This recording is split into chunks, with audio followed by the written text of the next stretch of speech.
The COVID-19 pandemic has been disrupting food systems, leading to poorer food choices and compromising food security for many South African families. Mapping disruption and resilience mechanisms in food systems has become key to the continued efforts to address and meet the needs of the missing middle of COVID-19. How do we look beyond the present and not minimize the importance of transforming South Africa's regional and national food system? For more on this, we're now joined by Sandy Bukula, Interim CEO at Operation Hunger. Very good afternoon to you, ma'am, and thank you so very much for joining us here on SABC News. Good evening, and thank you for having me. As a start, Sandy, COVID-19 has compromised a wide range of social issues, as I'm sure you're aware. How has this pandemic really sort of compromised nutrition and food security? I mean, recently I was speaking to an NGO talking about, school nutrition programs, for example, where, learners haven't been able in many instances throughout this year to come to school. And so that is really a direct impact on even young people. But let's talk about it holistically. Well, basically, the inequitable dysfunctions of food system and unhealthy food environments has literally disrupted the whole entire state of the country and the health basically of the country. The Global Nutrition Report came through out in July this year and actually has predicted that only about 2 out of 10 nutritional targets that South Africa would actually be able to fulfill by 2025. Are we seeing adequate response from the various stakeholders, bearing in mind, of course, all the restrictions we've had to put up with this year with regards to addressing these issues? Or is there a difficulty in the first place in terms of addressing it to begin with? There is definitely not have been any much that has been done. It has been really adequate because, as you have seen, I mean, the prices on staple foods, for example, have increased astronomically. So you can only imagine if so many people have lost their job during this time, and most have had before the COVID-19 have basically had no access to just basically being able to afford to put food on the table. So not much really has happened, and basically we're looking for a holistic approach from policymakers and other drivers of food factors to actually come through with a much more or quicker response in terms of the policy making that is going to drive more diversity solutions that would come through that would assist basically just the whole country. But none of that has actually come through. In fact, the only thing that was prominent was just like a one-phase approach on immediate food aid, but nothing that looks at sustainability and also just basically the holistic ecosystem of food systems within the country. So none of that has happened. So basically all of that has been all of the solutions have had to be from the civil society on its own to try and find solutions to deal with the matters at hand.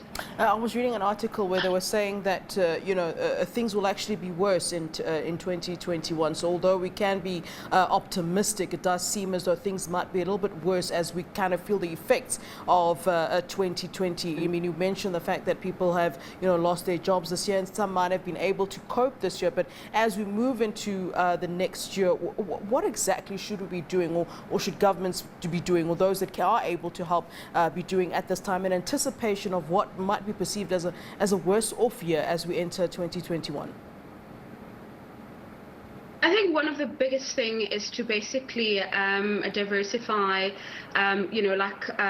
food availability in from community to country base, because I think that actually that supply chain hasn't actually been done or looked at probably, and actually just promote and optimize local, distributions of food. Because I think what has been the biggest thing from this issue is that the food distribution prices have gone so high and have pushed, of course, access to food to the limit. Because if you're thinking about it, each and everything that happens, it actually affects the price. So you think about the inequities and the disproportionate of income that comes within the households. So you would find basically a lot of people not being able to even participate in actually, or just finding ways for them to basically, to be sustainable. So I think that's one of the measures, instead of actually looking at instead of looking at the export and the import market. So that would be immediately, at least, because it would be almost almost like our mid-term to long-term basis, because it cannot deny that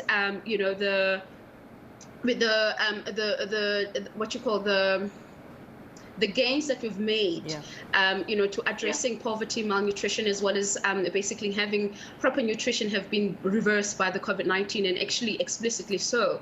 And and having like a quick turnaround strategy on how we can actually manage that is basically by looking at local farmers, looking at local supply chains, looking at and making availability for everybody to be able to to basically access quick supply as well. Yeah, when we talk about the issue of insecurity, I know as a South African, and I suppose many South Africans as well, look at it as something that happens in other parts of the continent, in other parts of Africa, and we kind of see those visuals that would be sent by, for example, the UN, of people in dusty areas, sort of waiting to be given a meal or things like that. I wonder, in terms of South Africa, how big the issue of food insecurity is, and how big it has kind of become over the years, or what is the pattern? Where are we sitting as a country when we look in relation